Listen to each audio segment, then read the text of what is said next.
J'ai tapé sur la porte de toutes mes forces. À l'aide, je suis coincée ici. Mes yeux se brouillaient, je sentais ma respiration devenir plus difficile à chaque seconde. Mes jambes se sont dérobées.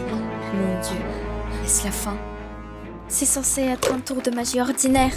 J'aime les tours de magie depuis que je suis tout petite. Lorsque j'ai vu pour la première fois un illusionniste se produire au cirque, j'ai décidé que quand je serai grande, je deviendrai une magicienne célèbre. Mes parents, bien sûr, pensaient que c'était un rêve d'enfant, mais je ne l'ai pas abandonné. Et je suis finalement devenue magicienne au cirque local. J'ai rapidement atteint la célébrité dans ma ville, comme l'une des magiciennes les plus jeunes et les plus impétueuses. Tout le monde savait que mon meilleur tour était un tour de cartes au-dessus d'une piscine de crocodiles. Tous étaient ravis et bientôt, j'ai même eu ma propre émission. Et personne ne pouvait me concurrencer. Mais ensuite, Ed s'est pointé à notre cirque. C'était un magicien cool et on était toujours en compétition. Bien sûr, cela ne s'est pas arrêté là. Se disputer juste avant un spectacle et se battre pour savoir qui va descendre en premier était facile. Notre rivalité aurait continué pour toujours. Mais un jour, le directeur a soudainement annoncé que 2 magiciens dans le cirque, c'était beaucoup, et qu'un seul d'entre nous aurait son propre spectacle. Ma mâchoire a failli tomber. Quoi ? Je suis la meilleure. Et tout le monde le sait. Mais le patron était catégorique. Elle a déclaré que celui qui ferait le plus de bruit à la prochaine représentation aura le spectacle. Très bien. Il est temps de mettre Ed au pied du mur. Pour gagner, j'ai décidé de faire l'un des plus grands tours d'illusionniste de tous les temps. Mais lequel ? J'ai pensé au truc du sillage, mais c'était démodé, ça n'allait certainement impressionner personne. Ensuite, j'ai beaucoup regardé Houdini, mon idole, et j'ai voulu répéter son tour consistant à traverser un mur. Mais peu importe le nombre de fois où j'ai essayé, je ne pouvais pas le faire. Oh allez, je n'arriverai jamais à mettre Ed devant le mur. J'avais besoin de quelque chose de nouveau, quelque chose qui ferait craquer tout le monde. Mais oui, il faut que j'invente mon propre tour de magie. J'ai couru dans l'arrière-boutique et j'ai cherché un inventaire qui pourrait m'inspirer. Le cerceau était ennuyeux, et avec la cage, 1000 tours avaient déjà été inventés. Et puis, le placard a attiré mon attention. Et si j'ai tapé dans mes mains. Le truc qui disparaît, c'était ça. Ça me rendrait célèbre au niveau national et prouverait que je suis 100 fois meilleure qu'elle. Tout ce que j'avais à faire était de préparer le placard.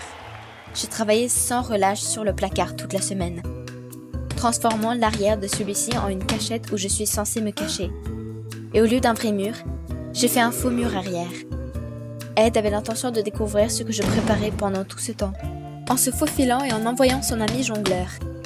Mais j'avais mis dehors tout ce qui s'était approché de mon placard à chaque fois. Ce sera une surprise pour tout le monde, y compris pour les artistes. J'anticipais déjà le visage stupéfait d'Ed quand il verra ma folie. Et le jour du spectacle arriva. Ed a été le premier à se produire. J'ai regardé sa performance avec scepticisme depuis les coulisses. Un cube d'eau transparent a été amené sur la scène.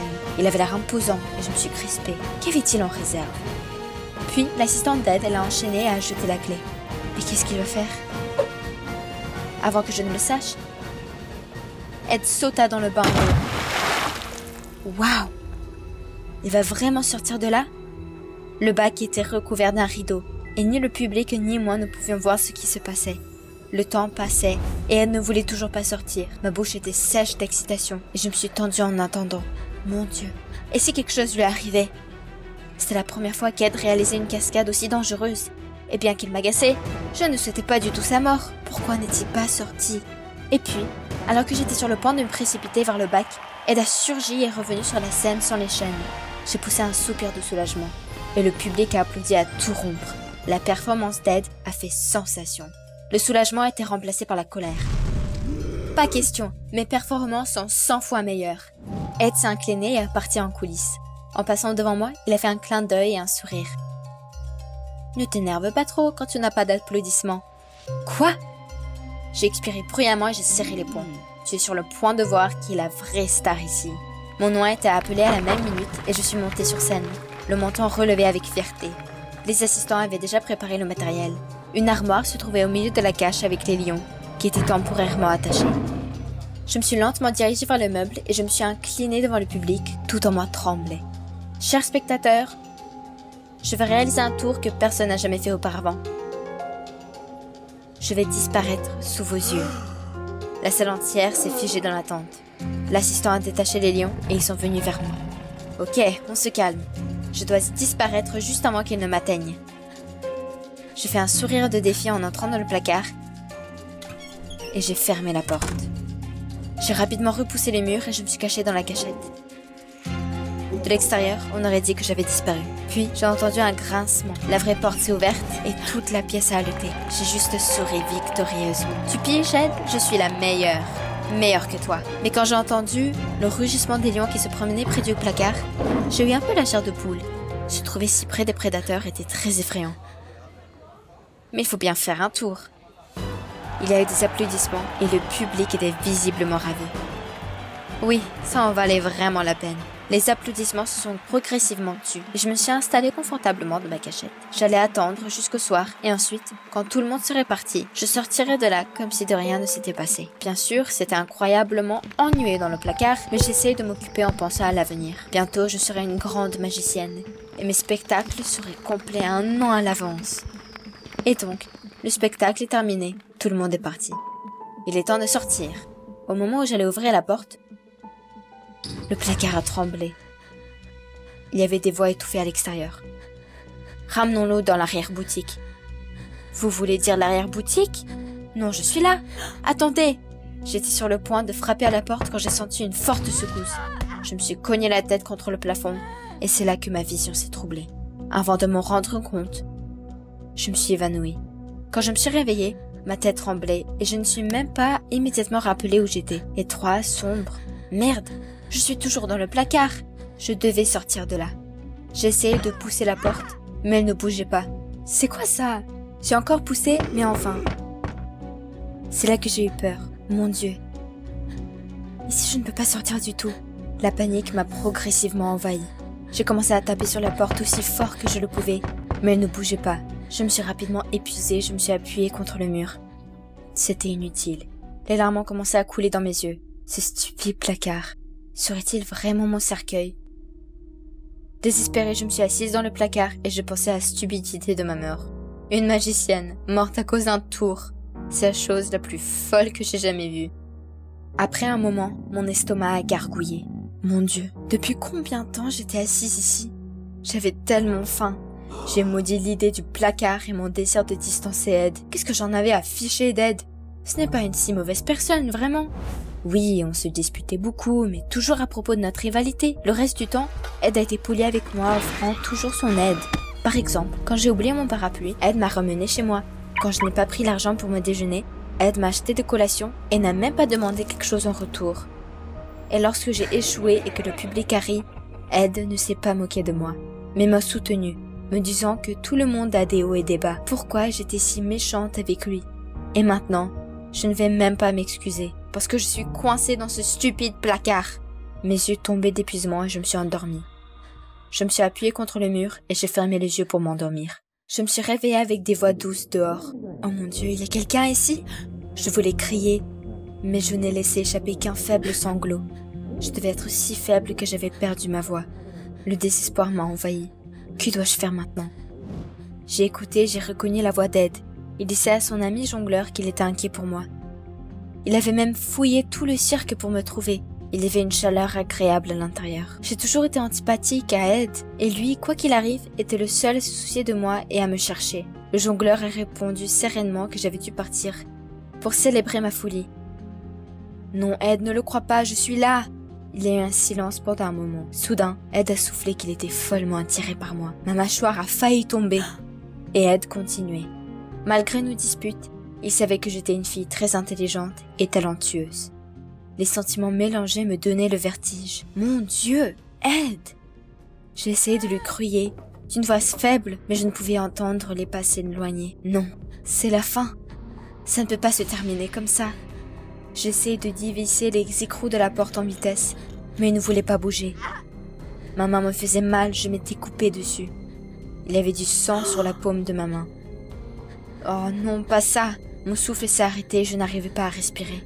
J'ai essayé frénétiquement d'inspirer, mais j'avais l'impression que ma gorge était bouchée. J'ai frappé la porte de toutes mes forces et j'ai crié « Ed! Je suis là! Je suis là !» Mais mes yeux s'assombrissaient déjà et mes jambes se dérobaient. C'était trop tard. Déjà en train de tomber, j'ai vu la porte s'ouvrir, puis l'obscurité. Je me suis réveillée dans la loge. Ed était assis à côté de moi, me serrant la main, visiblement inquiet. J'ai demandé faiblement « Tu m'as fait sortir du placard ?» Il a hoché la tête et immédiatement tendu un verre d'eau. Cette horreur était-elle vraiment terminée? Je ne pouvais pas le croire et je remercie Ed à profusion. S'il n'avait pas été là, je serais morte. Ed a souri faiblement. Il s'avérait que j'étais dans le placard depuis des jours et que Ed était le seul à avoir pris la peine de me chercher. Une boule s'est fermée dans ma gorge. J'ai pris Ed dans mes bras immédiatement, en m'excusant pour tout. Il m'a dit qu'il n'était pas mieux. Il était toujours en compétition avec moi, même s'il m'aimait beaucoup. J'ai baissé le regard, gêné, et j'ai expiré. Oui, Ed, j'ai entendu ce que tu as dit l'autre jour. Je t'aime beaucoup aussi. Ed a soudainement rougi, mais a décidé qu'il ne pouvait pas faire marche arrière maintenant. Alors, il m'a demandé de sortir avec lui. Bien sûr, j'ai dit oui. Il m'a sauvé la vie. Nous avons tous les deux réalisé que nous avions tort dans notre rivalité. Après tout, aucune victoire ne vaut une vie. Finalement, Ed et moi avons commencé à sortir ensemble. Il s'avérait être un gars vraiment génial. Et au lieu de se faire concurrence, nous avons créé un spectacle ensemble. Et ça a fait un véritable tabac. Vous avez aimé la vidéo? Inscrivez-vous et mettez un like. Soutenez la chaîne. Merci. Je marchais sur la corde à une hauteur de 10 mètres. Le public arrêta de respirer. Une gymnaste aveugle fait des acrobaties sans protection. J'ai fait un salto, mais à cause de mes lentilles, j'ai failli tomber car je voyais rien. La vague des applaudissements a fait trembler tout le cirque. Une fois dans ma loge, je me suis jetée vers le miroir. Vite, il faut enlever ces stupides lentilles blanches. Ça fait croire aux gens que je suis aveugle. Quel mensonge! Mon père, le directeur du cirque, est persuadé que le public va payer 3 fois le prix des billets pour voir une gymnaste aveugle faire des acrobaties mortelles. Après la mort de ma mère, mon père a perdu toute sa raison. Il m'a forcé de me faire passer pour une aveugle. Je rêvais de devenir une star planétaire. Mais mon père m'a posé une condition. Si je veux vivre ma propre vie, je dois lui payer 100 000 $. Une somme incroyable pour moi. Mon père est passé me voir. D'un air très mécontent, il m'a jeté quelques billets dans mon visage et a dit qu'à cause de mon air nonchalant, le public ne payait pas beaucoup. Quelqu'un a frappé à la porte. J'ai vite mis mes lunettes noires. Derrière la porte était un jeune homme grand aux cheveux bouclés. Il était tellement beau que j'ai failli me trahir. Il s'appelait Ed, il travaillait pour l'association d'aide aux personnes non-voyantes. Il a dit que son association a reçu 100 000 $ pour payer une opération pour quelqu'un. Je comprenais pas ce qui se passait, mais mon père a vite réagi. Il a commencé à serrer la main d'Ed en le remerciant. Il a rajouté qu'Ed devrait revenir demain matin pour partager le petit déjeuner avec nous. Ed semblait être aussi surpris que moi, mais il a accepté. Dès que Ed est parti, mon père a dit que je dois faire tout mon possible pour obtenir cet argent. De l'autre côté, j'ai enfin une chance de partir loin et réaliser mon rêve. Le lendemain matin, Ed était chez nous. À table, il nous a annoncé que le nombre des candidats est considérable et qu'il y a un grand risque de tomber sur les gens qui trichent. Il voulait m'interroger davantage sur ma maladie. À ces mots, mon père m'a fixé d'un regard lourd. J'ai vite répondu que j'étais d'accord. Ed a senti la tension et m'a proposé de faire une promenade. Une fois dehors, il n'arrêtait pas de me lire les conditions sans faire vraiment attention à moi. J'essayais de toutes mes forces de paraître charmant. Mais sa question sur les relations entre ma mère et moi m'a vite coupé la parole. Qu'est-ce qui ne va pas, m'a-t-il demandé. Alors j'ai raconté que ma mère était une gymnaste et elle est morte dans un accident en tombant pendant ce numéro d'acrobatie. C'était à cet instant que j'ai décidé d'être une star. Pour ma mère. J'ai fini mon histoire quand, tout d'un coup, un gars en vélo m'a éclaboussé debout. « C'est pas la voie pour les vélos ici !» j'ai exclamé. Ed s'est arrêté. Comme s'il avait un doute. Il m'a demandé comment j'ai su que les gars étaient en vélo. Je lui ai menti qu'après ma perte de vue, mon ouïe s'est perfectionnée. Ed m'a regardé attentivement. A-t-il compris que je mentais? Puis, mon alarme a sonné. C'était temps pour mon entraînement. Je dois travailler dur pour être une star. Soudain, Ed a dit qu'il m'accompagnera. Il ferait une vidéo de mon entraînement pour la formation. J'étais surprise, mais j'ai accepté. Sûrement, ça devrait m'aider à gagner cet argent. J'étais très inquiète, car je ne faisais jamais semblant d'être aveugle pendant que je m'entraînais. Cette fois-ci, je devrais être prudente.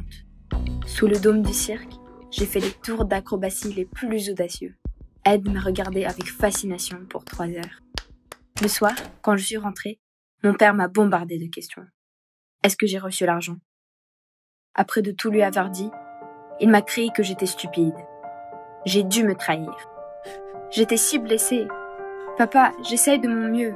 En larmes, j'ai couru vers ma chambre. Le lendemain matin, mon père rentra dans ma chambre sans frapper. Il m'a dit de m'habiller. Ed m'attendait en bas. Mon père ne me laisserait pas manquer une deuxième chance. Quand je suis descendue, Ed m'a félicité pour ma persévérance et a ajouté que l'entraînement, c'était l'entraînement, mais que j'avais besoin de me détendre. Il a décidé de m'amener à l'océan.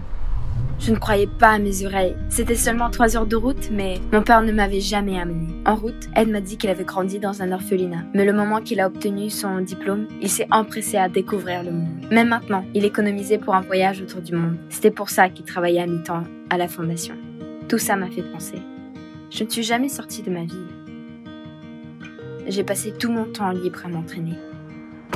On s'est arrêté à la station-service pour de l'essence. Et puis, j'ai aperçu quelque chose dans la boîte à gants. Serait-ce un badge de police? Mince! Si Ed était un policier et qu'il essayait de me tester tout ce temps, il allait vite savoir de ma déception. Mon père et moi pourrons se retrouver en prison. En entendant Ed, j'ai vite fermé la boîte à gants. Le plus important, c'était de faire comme si de rien n'était. On est resté assis dans le silence, à côté de l'océan. J'avais peur de dire quoi que ce soit et Ed avait l'air de penser. Soudain, il m'a demandé quand était la dernière fois que j'ai nagé. Pourquoi cette question? Puis, Ed m'a pris la main et m'a guidée vers l'eau. Je ne voulais pas, j'allais être trempée. Mais il m'a dit que ça me ferait du bien et que rien de mal se passerait avec lui. On a sauté dans les vagues et Ed ne m'a jamais lâché la main. Pour la première fois dans plusieurs années, je me suis amusée. Quand on a rejoint la terre, Ed a reçu un appel. Il a raccroché et m'a dit, à voix basse, que la fondation m'avait refusé l'argent pour l'opération. J'étais silencieuse et les larmes me sont venues aux yeux. Mais pourquoi? Ed m'a rassurée. Je pense qu'ils ont donné l'argent à un gamin. Mais il m'a dit qu'il était stupéfié par mes persistances et qu'il était sûr que je valais cette opération. Il était triste que la fondation n'avait pas de bourse pour moi. Je suis retournée à la maison, ne sachant pas comment le dire à mon père. La chambre était sombre quand je l'ai aperçu. Il était assis sur le fauteuil et me fixait. J'ai fondu en larmes. Papa, la fondation a refusé de m'aider. Mon père était si fâché qu'il m'a dit que comme j'ai raté la bourse, j'allais prétendre être aveugle pour le reste de ma vie, destinée à nettoyer les enclos des éléphants chaque soir. Plus de gymnastique. J'étais choquée. Papa, pourquoi tu me fais ça? J'ai passé la nuit, frustrée et les poings serrés. Qu'allais-je faire? Mon père ne me laisserait jamais partir sans l'argent, et je n'allais surtout pas renoncer à mon rêve. Désespérée, j'ai appelé Ed. Il a vite répondu et m'a dit qu'il voulait m'appeler. J'ai tout de suite avoué que j'avais besoin d'aide. On devait se rencontrer urgemment. Ed était silencieux, mais soudain, il m'a dit qu'il viendrait me chercher dans 1 heure. Une voiture a klaxonné dehors. J'ai passé la chambre de mon père et je suis descendue à la cour. Je me suis assise et Ed m'a dit qu'on ne pouvait pas parler ici. Je devais me calmer. On est arrivé à un bâtiment, c'était un restaurant de route. On s'est précipité dedans et on s'est assise à une des tables. Ed m'a commandé du thé. Mon Dieu, comment j'allais tout lui dire? C'était terrible, mais je savais que personne pourrait m'aider, sauf Ed. Quand j'ai eu le courage de parler, Ed m'a interrompu. Il m'a donné de l'argent en disant qu'il avait économisé pour son voyage autour du monde. Ed a dit que tout cela suffirait pour que je vive la vie que je voulais. Et puis, j'ai entendu la sonnerie derrière moi. J'ai vu mon père à la porte d'entrée. Pas encore. Il s'approcha. Je me préparais au pire. Soudain, mon père s'est arrêté. J'ai compris qu'il avait vu l'argent sur la table. J'ai pas eu le temps de réagir lorsque mon père s'est jeté sur l'argent et m'a dit de revenir avec lui, laissant Ed abasourdi. Dans la voiture, il a recompté les billets. Il s'est retourné et m'a dit qu'au final, il n'allait pas me laisser partir. Je pourrais lui apporter plus d'argent en jouant le rôle d'une gymnaste aveugle. Et l'entretien du cirque coûtait cher. Papa, tu ne peux pas me faire ça. J'étais hors de moi. Le sang me montait à la tête. Mon père resta impassible. Je n'étais qu'une enfant pour lui et je devais travailler au cirque selon sa volonté. J'avais les larmes aux yeux. Mon rêve s'était brisé. Mais pire encore, j'avais trahi Ed, la seule personne qui était gentille avec moi. C'était décidé. J'allais lui rendre son argent et partir loin de mon père et le cirque et tout ce qui me tirait vers le bas. Le matin, j'ai entendu la porte claquer. Mon père était parti. Vite, je dois réagir. Il fallait ouvrir le coffre, mais c'est pas facile avec les mains tremblantes. Tout doucement, j'ai commencé à taper des chiffres au hasard. L'anniversaire de mon père? Faux. Peut-être celui de maman? Encore faux.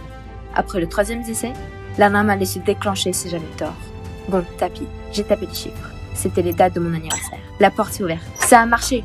j'ai rattrapé l'argent. Et là, j'ai entendu la clé dans la serrure. Mon père était de retour. J'ai vite caché l'argent dans mon sac. Mon père m'attendait en bas pour aller au cirque. Je tremblais de peur. Jamais dans ma vie avais-je désobéi à mon père. J'ai décidé de m'évader juste après le spectacle. Mon numéro a été annoncé. Une fois sous le projecteur, j'ai remarqué Ed assis au fond de la salle, me fixant droit dans les yeux. Je me suis arrêtée pour une seconde. La corde tremblait sous mes pieds. Et en ce moment, je me suis rappelée de ce qu'il m'a dit. Tu peux vivre comme tu veux.